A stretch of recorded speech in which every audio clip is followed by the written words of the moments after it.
Bom, vou compartilhar a tela com vocês para a gente resolver aquela questão que eu falei.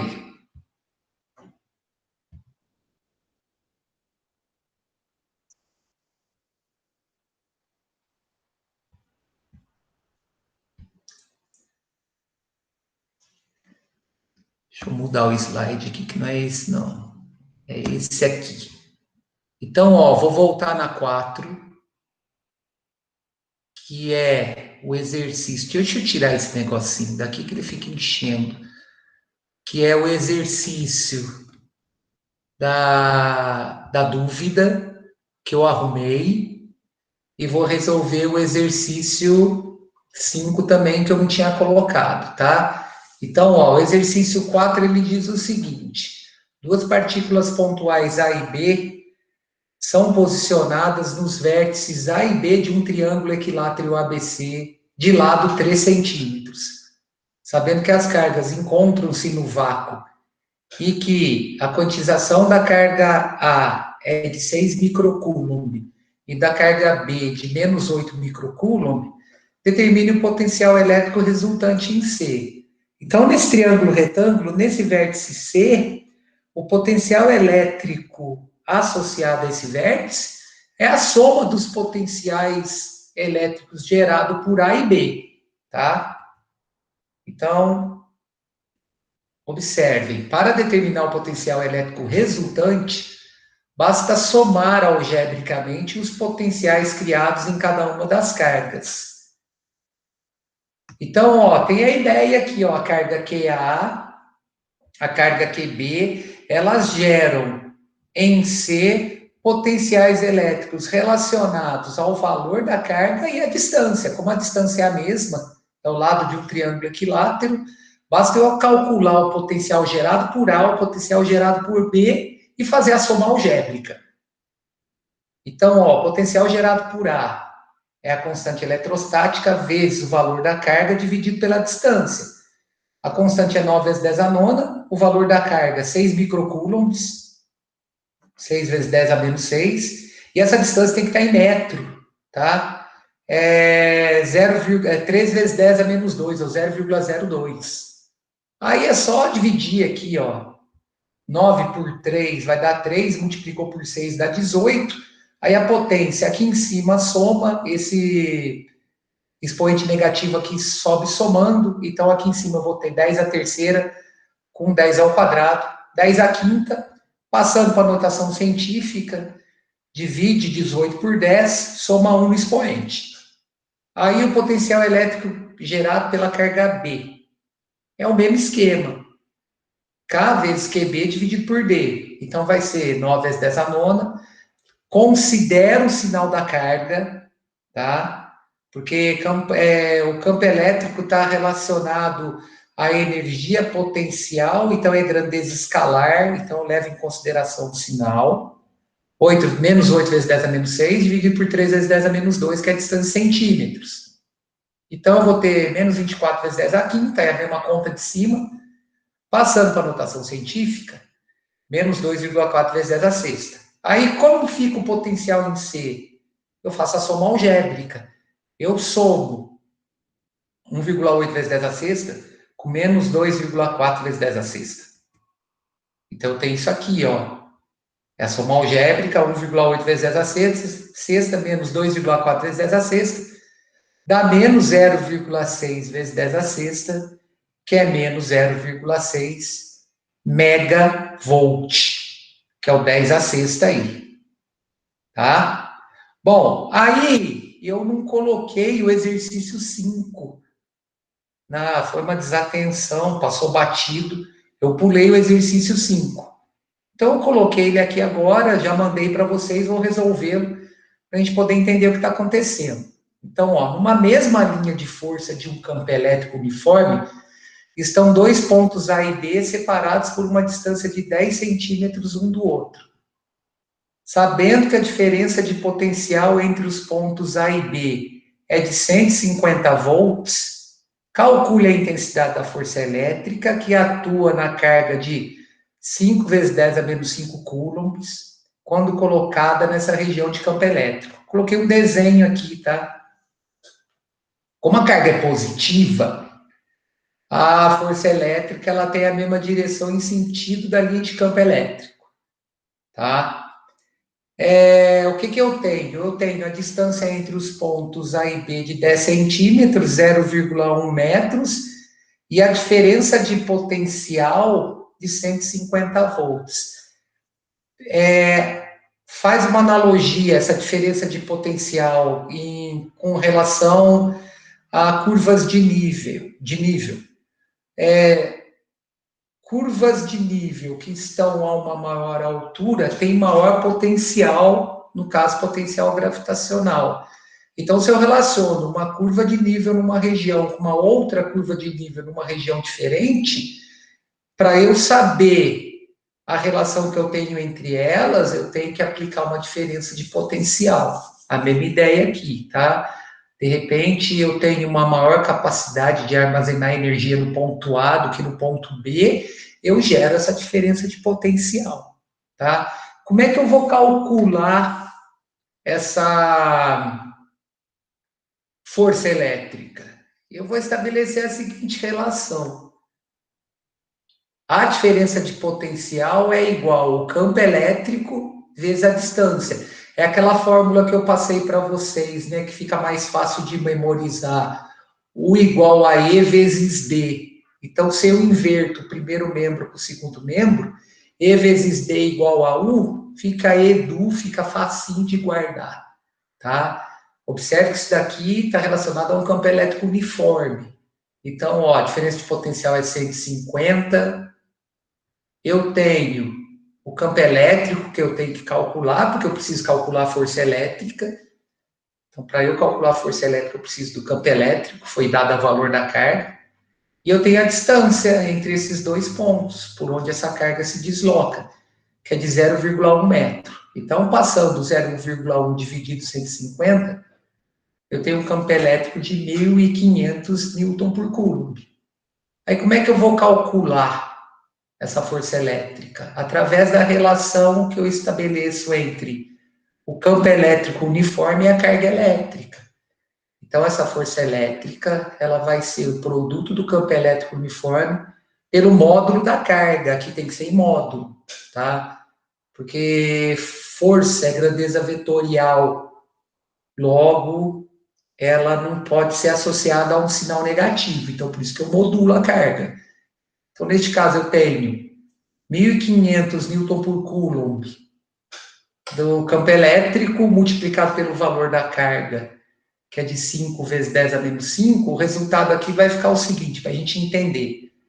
Eu tenho 7.500 vezes 10 a menos 5 newtons. Aí eu desloco 3 casas, né, para deixar o resultado em notação científica, desloco 3 casas para a esquerda, ou seja, eu diminuí 1000 vezes o número. Eu tenho que somar 3 no expoente. Menos 5 mais esse 3, dá esse expoente, menos 2. Então, é isso que eu fiquei devendo da aula anterior, tá, pessoal? Então, nós já temos todos os exercícios dessa aula resolvidos. Como eu falei para vocês, não interferia na solução das atividades, tá? Ficava bem tranquilo no caso de resolver as atividades. Esse exercício ele não ia interferir na solução. Beleza? Bom, eu vou entrar no assunto novo. Apesar de ser um assunto conceitual, ele é bem tranquilo. Então, a matéria nova nossa hoje, ela está no volume 10 da apostila de vocês. Ela se encontra na página 46, tá? Deixa eu colocar aqui. Esse daqui eu já não vou precisar. Deixa eu salvar. Então, distribuição de cargas. Aí. Então, a distribuição de cargas em condutores em equilíbrio, volume 10, capítulo 20, páginas 46, desculpa, a 50. Então, antes a gente iniciar, vou dar uma introdução aqui. Para a gente ter ideia, depois no final, engasguei aqui, com para-raio. Veja bem, se vocês estivessem em um carro, a primeira coisa nós vamos ver é a distribuição de cargas em condutores em equilíbrio. Se vocês estivessem em um carro em uma região de campos com árvores e começasse uma tempestade com raios, o que você faria? Pensando em sua segurança, você preferiria ficar no automóvel com várias peças de metal, se abrigaria embaixo de uma árvore ou ficaria em uma região aberta? Bom, para se distanciar das peças metálicas e condutoras do automóvel, algumas pessoas podem considerar sair do carro a alternativa mais segura.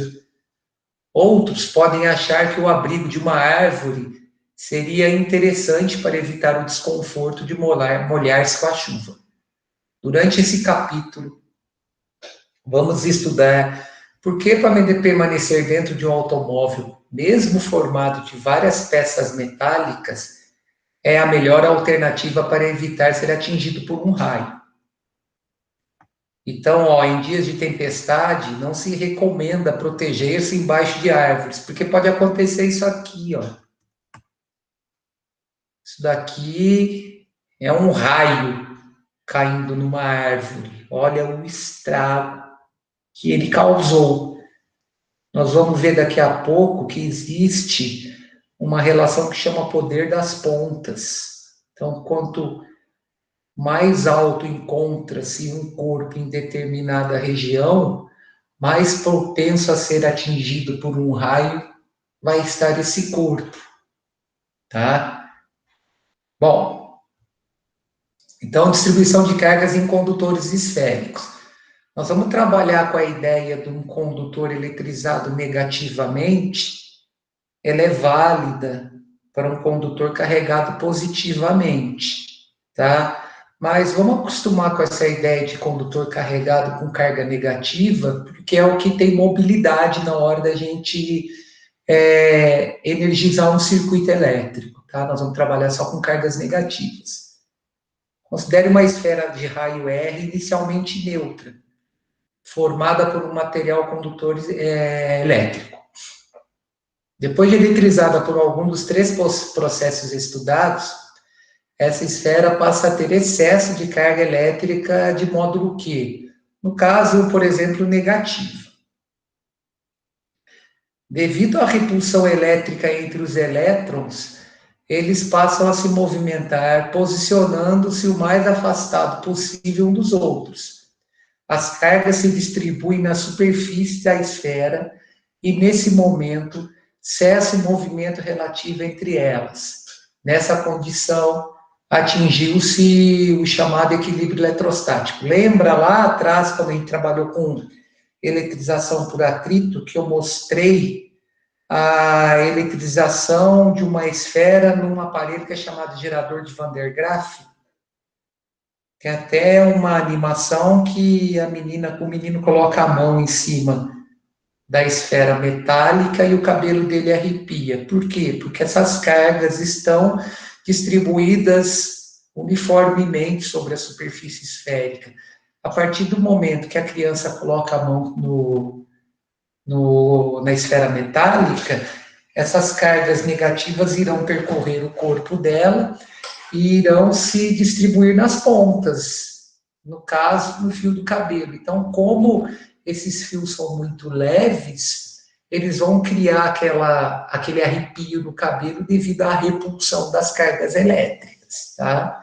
Então, no caso aqui, a minha superfície fica carregada negativamente, eu deixo de ter um movimento relativo entre essas cargas devido ao equilíbrio eletrostático que foi gerado. Bom, então, em condutores esféricos carregados, as cargas se distribuem uniformemente sobre a superfície desse condutor.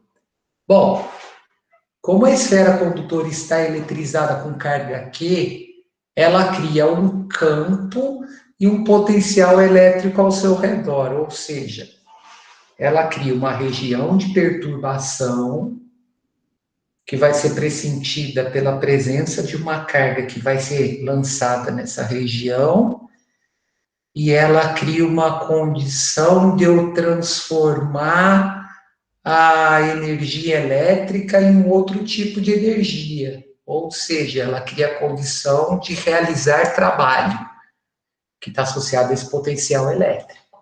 Bom, a seguir vamos apresentar o campo E e o potencial elétrico V em 4 posições.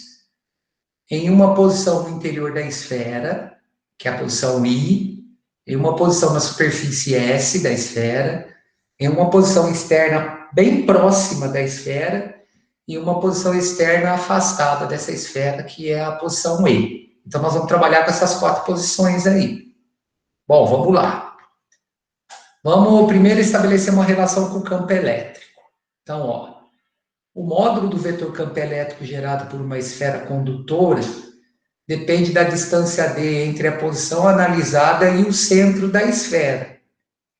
Devido à descontinuidade dessa função, cada uma das 4 posições anteriormente descritas é analisada separadamente, conforme mostrado a seguir. Então, ó, para pontos externos à esfera, que é o ponto E aqui, considerando esse ponto externo da esfera com uma distância D muito maior que o raio da esfera, tá?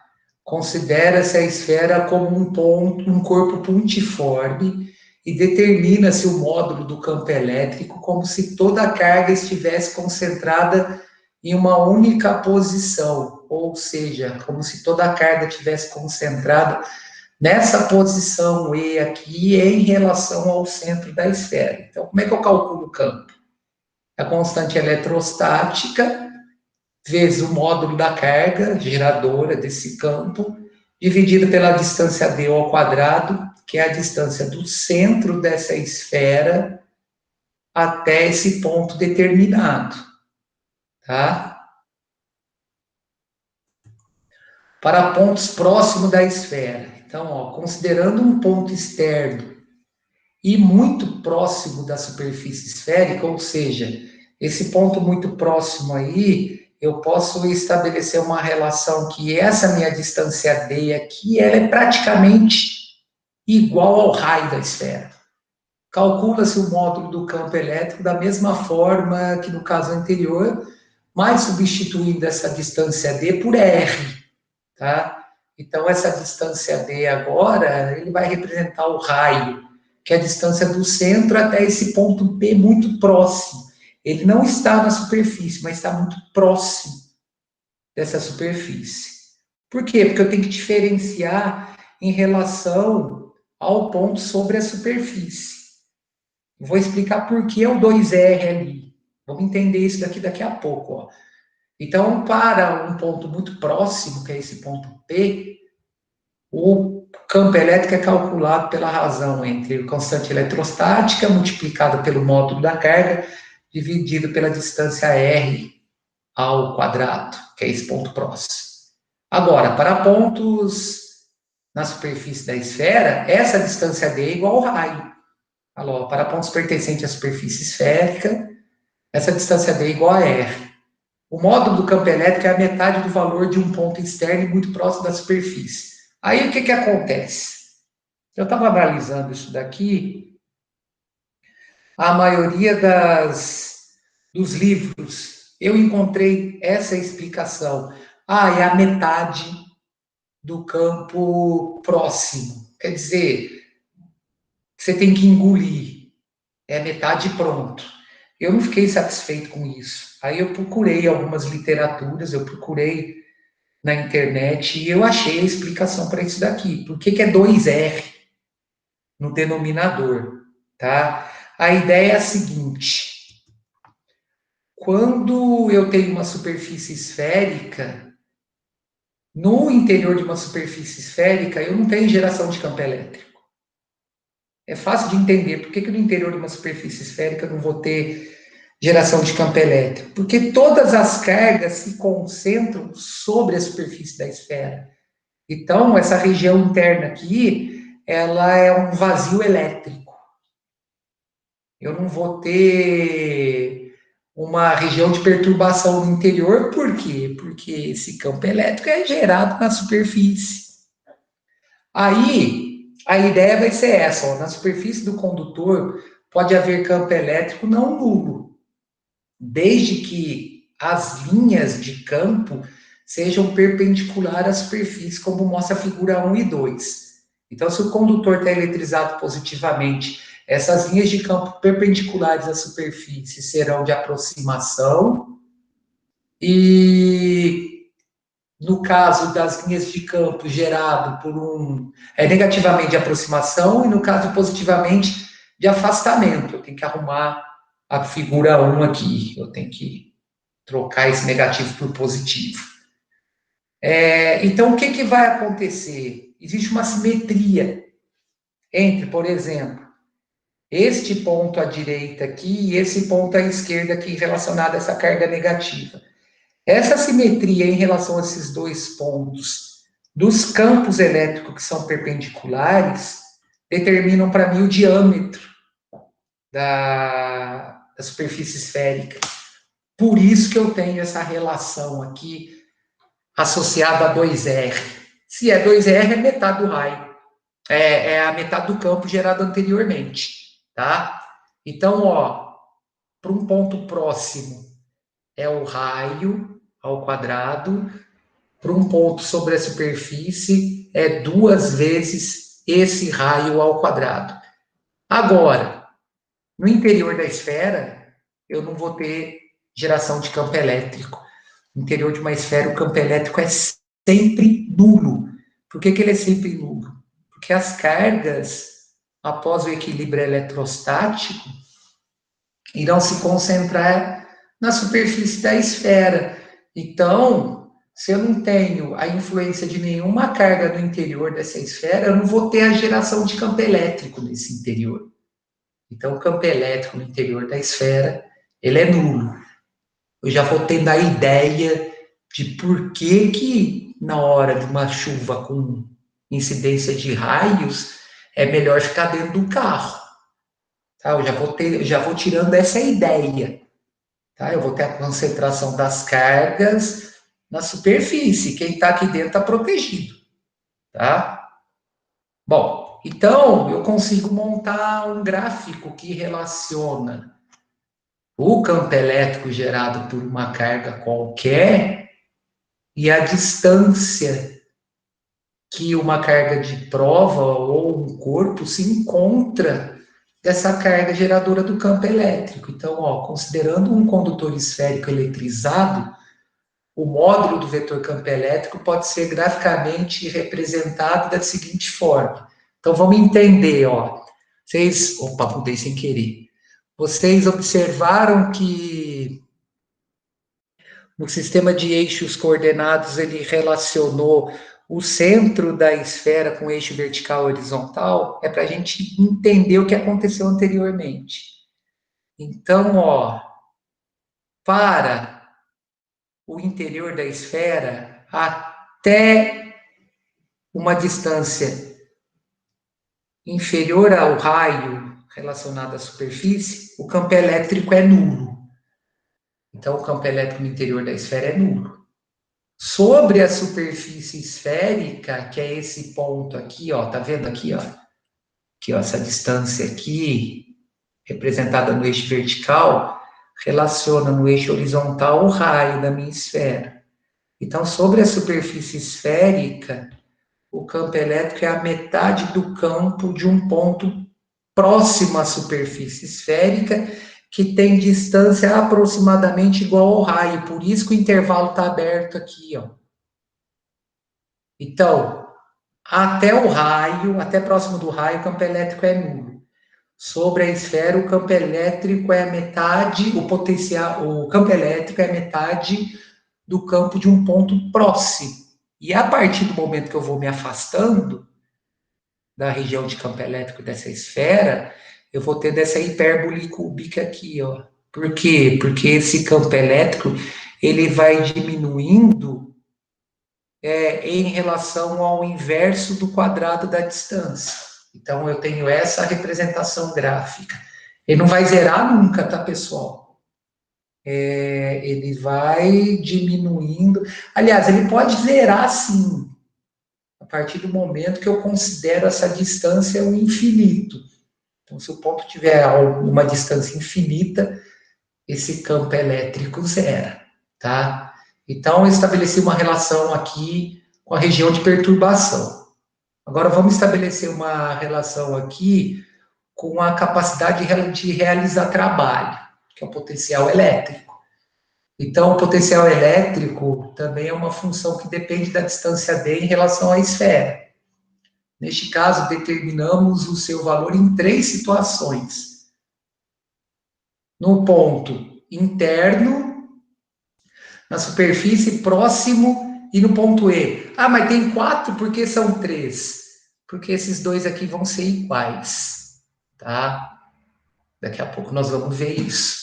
Então, ó, para pontos externos à esfera, que é o ponto E, considerando um ponto externo da esfera com uma distância d maior que o raio, calcula-se o potencial elétrico como se toda a energia, toda essa carga, a carga estivesse concentrada no centro da esfera, ou seja, como se essa região aqui toda, ó, concentrasse toda a carga no centro dela. Então, eu considero a distância D como a distância do centro até o ponto E. E esse potencial elétrico, como nós vimos na aula anterior, ele é o produto da constante eletrostática pela razão entre a carga e a distância que essa carga se encontra de um ponto qualquer aí. No caso, é a distância que essa carga se encontra em relação ao centro da minha esfera.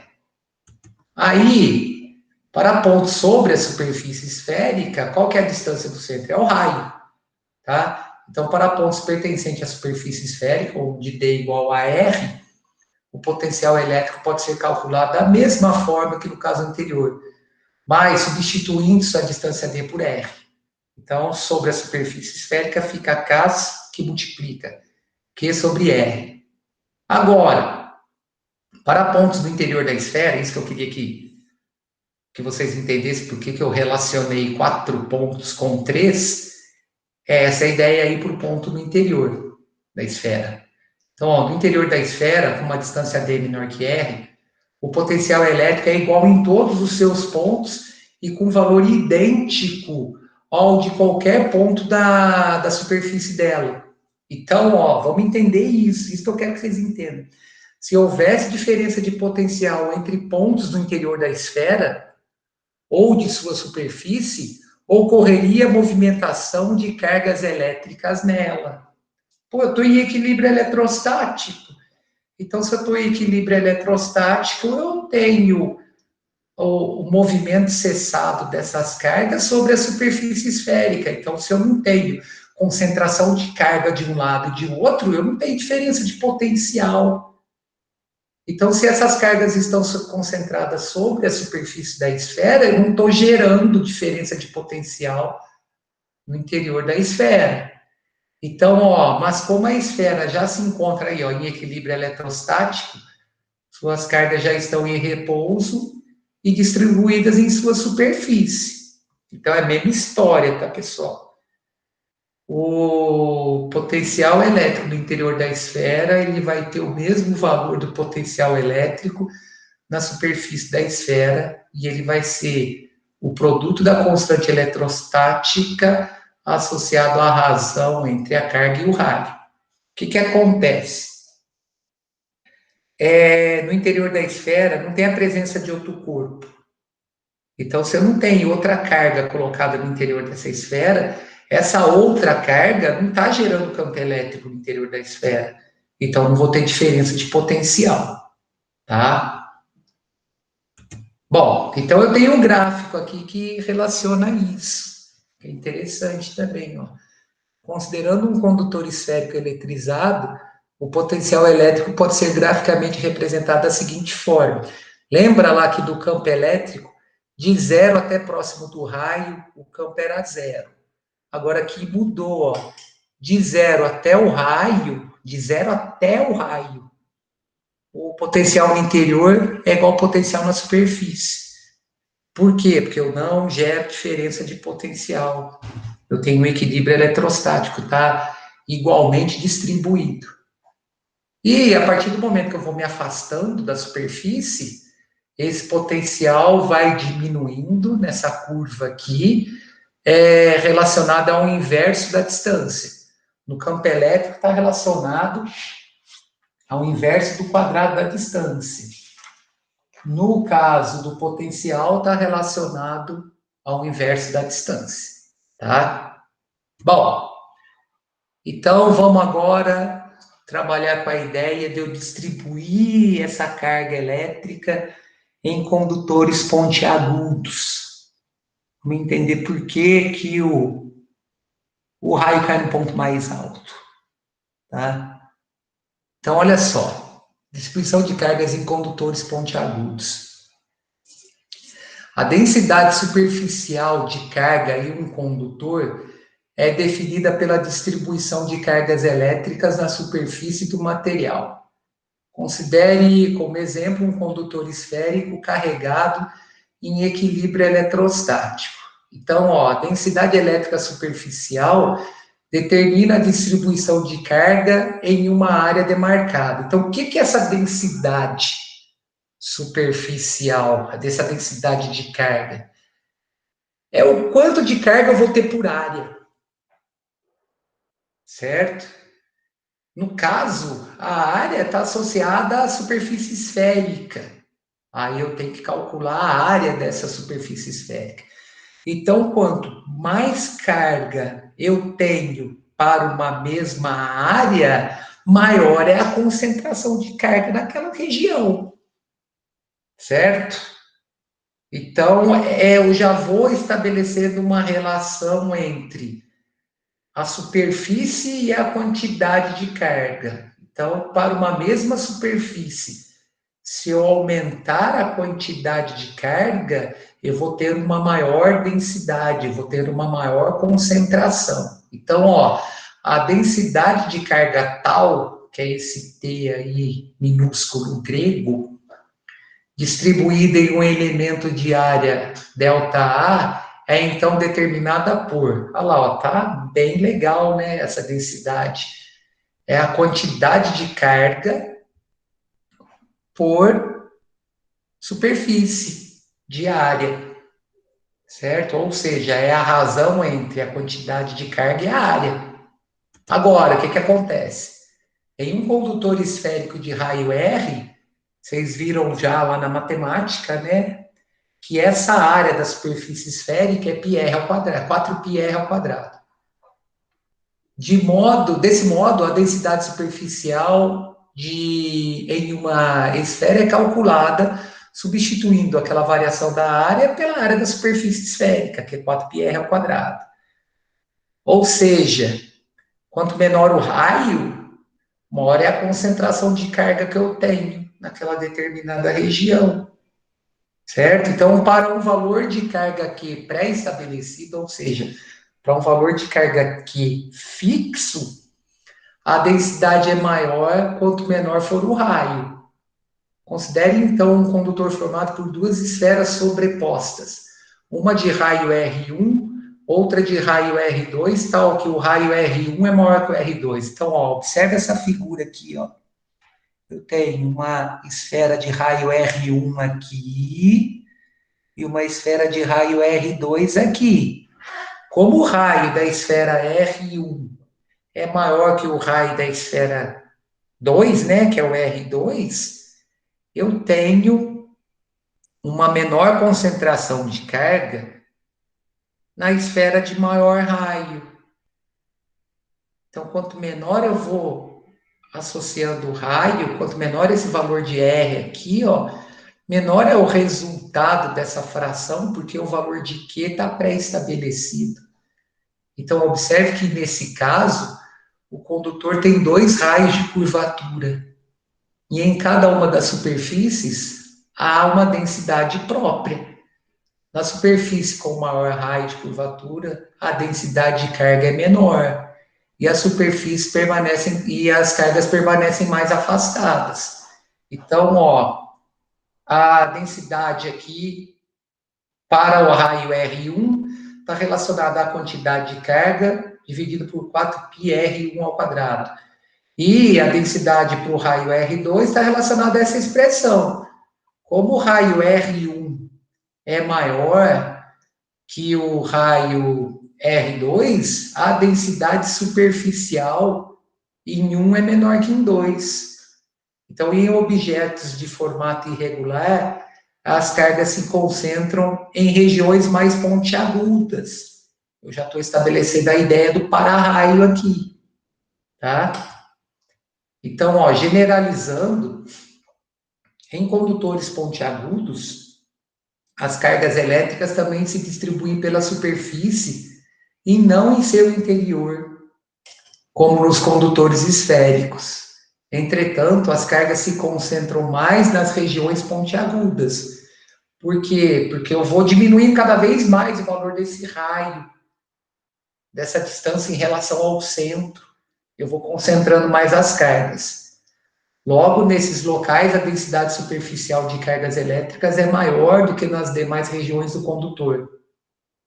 A concentração das cargas elétricas em regiões pontiagudas de um condutor permite explicar, por exemplo, o funcionamento dos para-raios. Se uma nuvem estiver eletrizada e começar a acumular cargas, seu potencial elétrico aumenta, ou seja, ela aumenta a capacidade de realizar trabalho, ela aumenta a capacidade de eu colocar essas cargas em movimento. A carga elétrica acumulada nas nuvens induz na superfície da Terra a concentração de cargas de sinais opostos ao das cargas das nuvens. Então, se eu tenho, por exemplo, uma carga carregada, uma nuvem carregada com cargas elétricas positivas, eu vou induzir naquela região, no solo daquela região, uma concentração de cargas elétricas negativas. Aí eu vou ter o deslocamento dessas cargas.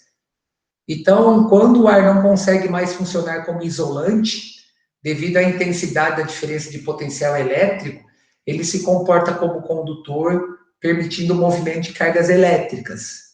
Nesse momento, com o chamado rompimento da rigidez dielétrica do ar, ocorrem as descargas elétricas, que são os raios. Então, ó, o poder das pontas é a propriedade segundo qual as cargas se concentram nas pontas de um condutor, elevando o potencial elétrico. Tá? Então, pessoal, aqui é o seguinte, ó. Os raios atingem o solo somente após as nuvens induzirem a concentração de carga, ou seja, eu vou ter uma nuvem carregada com certo tipo de carga, por exemplo, com carga elétrica negativa, tá? Após o momento que eu faço a indução eletrostática entre a nuvem e esse ponto mais alto, eu vou ter a descarga elétrica, tá? Como os para-raios são dispositivos pontiagudos, eles podem concentrar maior quantidade de carga do que em regiões quaisquer da superfície terrestre. Então, se estiver chovendo, assim, numa situação inusitada, que estiver chovendo e essa chuva está produzindo muita descarga elétrica e você estiver numa região descampada, é melhor deitar no chão. Porque se você ficar em pé, quem que é o ponto mais alto ali? É você. Você vai induzir essas cargas elétricas, tá? Por isso, há uma tendência maior de descargas elétricas ocorrerem entre nuvens e para-raios. Não ocorreu o contrário, né? Devido ao poder das pontas. O objeto ser pontiagudo e ele concentrar maior quantidade de carga nessas pontas.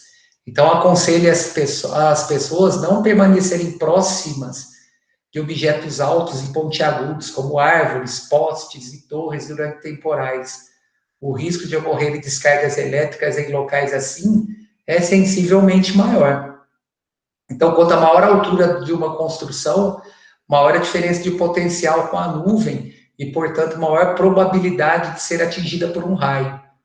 O formato pontiagudo de um para-raio favorece o acúmulo de cargas no dispositivo e, consequentemente, aumenta a probabilidade de ser atingido por um raio. Eu coloquei uma animação aqui, ó.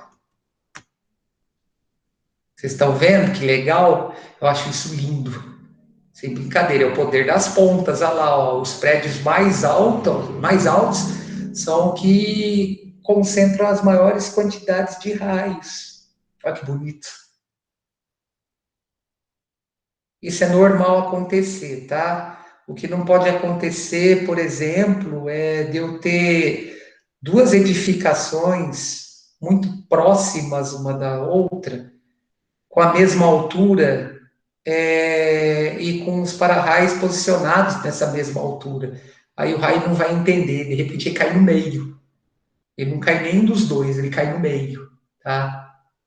Porque eu não consigo gerar uma diferença de potencial entre esses pontos.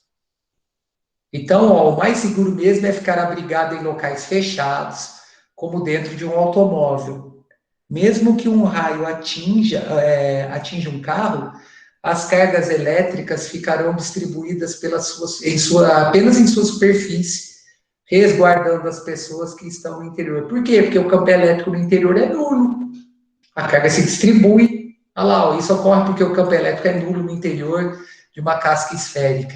Esse fenômeno é chamado blindagem eletrostática.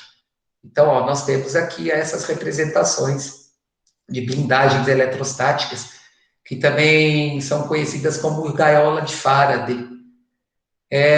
O que justifica permanecer dentro de um carro é uma das opções mais seguras para evitar tomar um choque, uma tempestade com raio. Então, eu coloquei mais uma animação aqui de um avião sendo atingido por um raio. Se não fosse essa blindagem eletrostática, já era.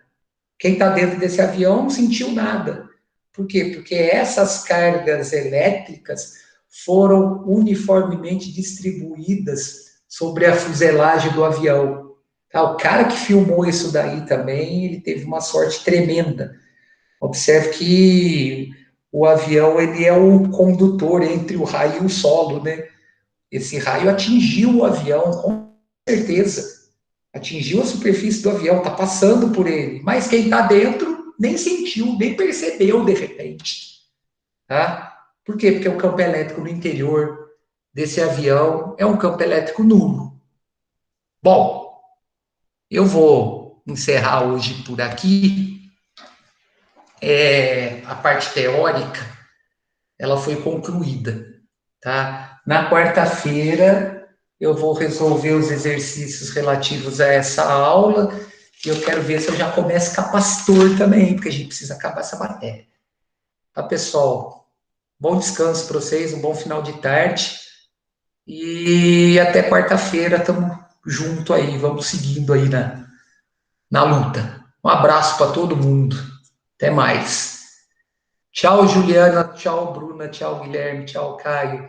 Tchau, Maria Eduarda. Um abraço para vocês todos. Saudade de vocês. Tudo de bom aí.